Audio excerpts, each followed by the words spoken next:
지난 시간에 죄의 종에서 의의 종으로 신분이 바뀐 사람들을 성도라고 한다고 했습니다. 그리고 죄란 도덕이나 윤리를 의미하는 것이 아니고 예수를 구세주로 믿지 아니하는 것을 죄라고 말씀드렸습니다. 죄인의 후손인 인간은 누구도 스스로의 능력이나 노력으로 자신이 죄인임을 자각하고 예수를 구세주로 믿을 자가 없다고 했습니다. 그래서 예수님께서 육신을 입으시고 사람의 모습으로 오셔서 사람의 모든 죄를 대신 짊어지시고 십자가에 달려 돌아가심으로 죄인의 신분이 변하여 의의 신분을 가질 수 있는 길을 열어 놓으신 것입니다. 그리고 성령을 보내주셔서 하나님의 택한 백성들에게만 믿음을 가질 수 있도록 하시고 그들에게 죄에서 자유하게 되는 은혜를 베풀어 주셨습니다. 그러므로 그런 은택을 입은 성도는 이제 더 이상 죄에 머물러 있어서 죄의 종의 모습으로 살 것이 아니라 의에게 자신을 들여 그 백성답게 살아가야 하는 것입니다. 이미 주님께서 다 이루어 놓으신 것이지만 성도는 신분에 맞는 삶을 살아내야 하는 것입니다. 로마서 6장 19절의 말씀입니다. 너희 육신이 연약함으로 내가 사람의 예대로 말하노니 전에 너희가 너희 지체를 부정과 불법에 내어주어 불법에 이른 것 같이 이제는 너희 지체를 의에게 종으로 내어주어 거룩함에 이르라. 너희 육신이 연약함으로 해서 육신은 헬라어로 사르크스인데 이 육신은 새로운 피조물로 옮겨질 수 있는 몸, 즉 헬라어로 소마와는 다릅니다. 육신은 몸과는 달리 이 세상의 존재 양식에 속하여 이 세상과 더불어 멸망당할 자로서의 인간을 가리킬 때 표현하는 단어입니다. 그리고 이 육신은 영, 즉 성령과 대립을 이루면서 연약함과 허무 가운데 있는 인간성을 의미합니다. 그래서 새 번역 성경은 이 부분을 여러분들의 이해력이 미약하다고 표현하고 있습니다. 그래서 사람의 방식으로 말하겠다고 합니다. 영적 진리를 설명하기 위하여 사람들 입장에서 예를 들어서 설명하겠다는 말입니다. 그 예가 종과 주인과의 관계입니다. 그래서 먼저 죄의 종으로 있을 때에는 지체를 부정과 불법이라는 주인에게 내어주어서 죄의 종으로 불법에 이르렀다고 합니다. 그런데 이제 죄로부터 해방되어 의의 종이 되었으므로 의를 주인으로 삼아 거룩함에 이르러야 한다는 말입니다. 성도는 다 이런 과거의 죄의 이르기를 가지고 있습니다. 그러나 의의 종의 상태로 바뀐 지금은 더 이상 죄의 종일 때 살던 방식을 따라서 살아서는 안 되는 것입니다. 그래서 거기에 합당한 삶을 살아내야 하는 것입니다. 그것이 거룩함에 이르는 것입니다. 히브리서 10장 9절에서 10절의 말씀입니다. 그 후에 말씀하시기를 보시옵소서 내가 하나님의 뜻을 행하러 왔나이다 하셨으니 그 첫째 것을 폐하심은 둘째 것을 세우려 하심이라. 이 뜻을 따라 예수 그리스도의 몸을 단번에 들이심으로 말미암아 우리가 거룩함을 얻었노라. 첫째 것과 둘째 것이 대조를 이루고 있습니다. 여기서 첫째 것은 율법과 희생제사를 의미합니다.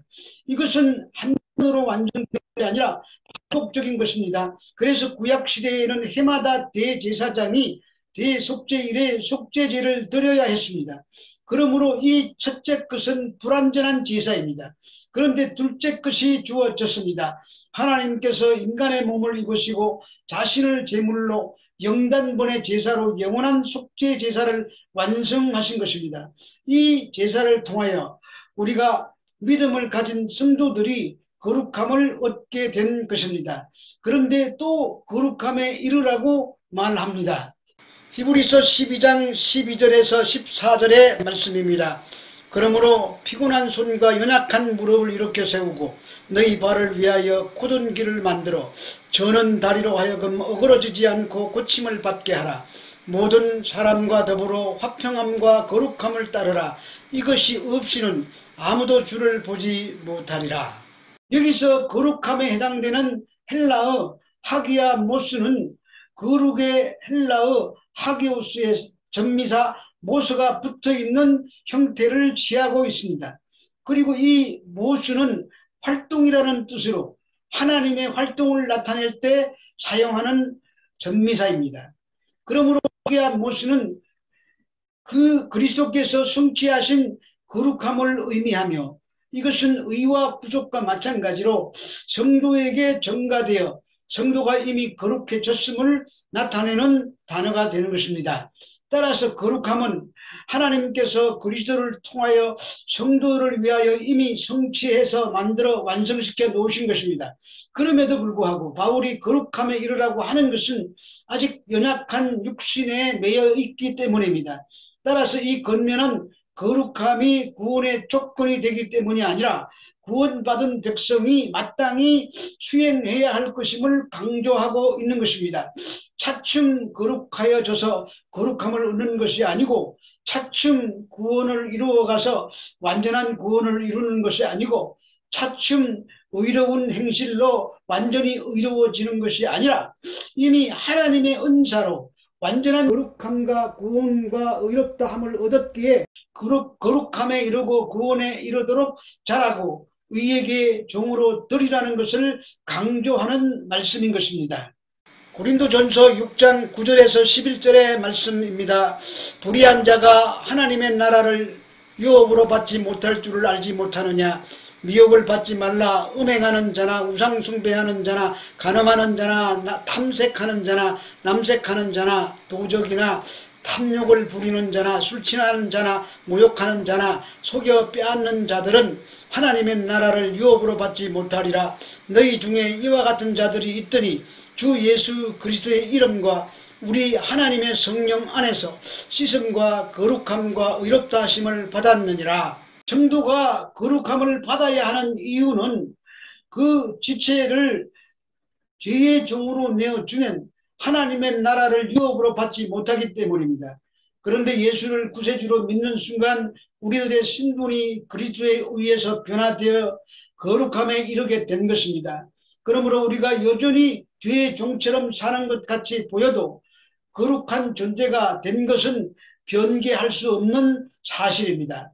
그래서 그 거룩함을 우리에게 덧입혀 주신 주님의 은혜를 생각하며 여전히 육신에 속하여 죄를 지으려는 욕망이 불같이 솟아나더라도 거기에 휘말려 죄의 종처럼 살아서는 안 된다는 말인 것입니다.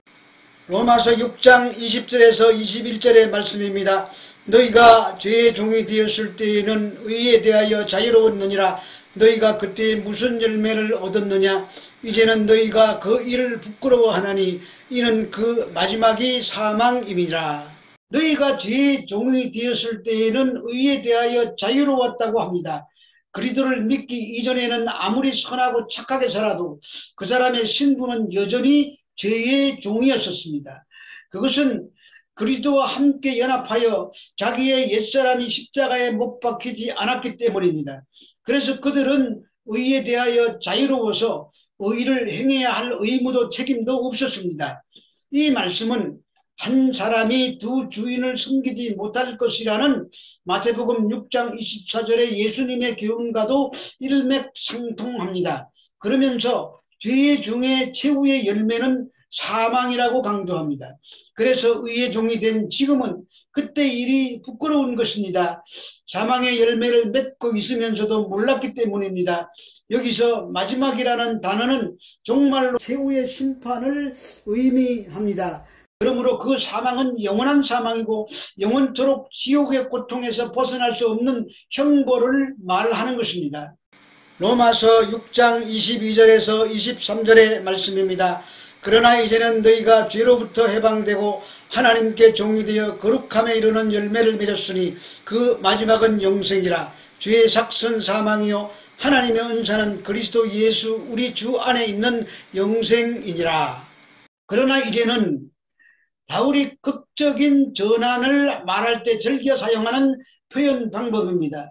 성도는 죄에서 해방을 받고 하나님의 종이 되어서 거룩함에 이르는 삶의 열매를 맺고 있습니다.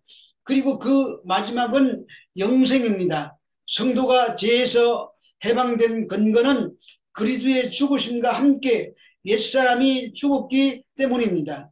그래서 지금은 로마 교회 상태가, 즉 믿음을 가진 모든 성도들의 상태가 하나님의 종이 되어 있는 상태인 것입니다. 따라서 하나님께 종이 된 사람은 하나님께서 요구하시는 의를 행하게 되는 것입니다. 이 의는 믿음으로 성도에게 이루어졌지만 연약한 육신을 입고 있으므로 성도가 하나님의 요구에 따라 꾸준히 실천해야 하는 것입니다. 그 결과 거룩함에 이르는 열매를 맺게 되는 것입니다. 그리고 본문에 나오는 메조스니에 해당되는 헬라어 에게테의 시제가 현재형입니다. 바울은 성화의 열매를 먼 미래에 이루어질 것으로 말하지 않고 성도가 현재 예수를 믿는 순간에 이미 영생의 열매를 맺고 있다고 말하고 있는 것입니다. 그러므로 성도는 성화의 열매를 그리스도로부터 받았지만 동시에 성화를 수행해야 할 의무를 가지고 있는 것입니다. 따라서 성화 자체도 의와 마찬가지로 전적으로 성도의 노력에 의해서 이루어지는 것이 아니라 이미 성취된 것을 바라보면서 성령의 능력에 힘입어서 그것이 드러나도록 하는 삶을 살아야 한다는 말입니다. 그리고 삭시라는 말의 헬라어는 와소니아인데 이는 흔히 병사들의 급료를 말합니다. 전쟁에 참여했을 때 그 병사가 급료를 받는 것은 당연합니다. 그러나 이에 대조되어 나타나는 은사, 카리스마는 이란 것이 없이 하나님께서 의로 여기심을 받는 것을 말합니다. 즉 죄의 종에게는 반드시 급료를 주듯이 사망이라는 열매를 주게 되는 것이고 의의 종된 자들에게는 오직 하나님의 은사로 값없이 의, 성화 그리고 구원을 받게 된다는 말씀인 것입니다. 이 놀라운 사실 앞에 감사하며 우리를 구원하신 주님께 영광을 돌리기 되시기 바랍니다.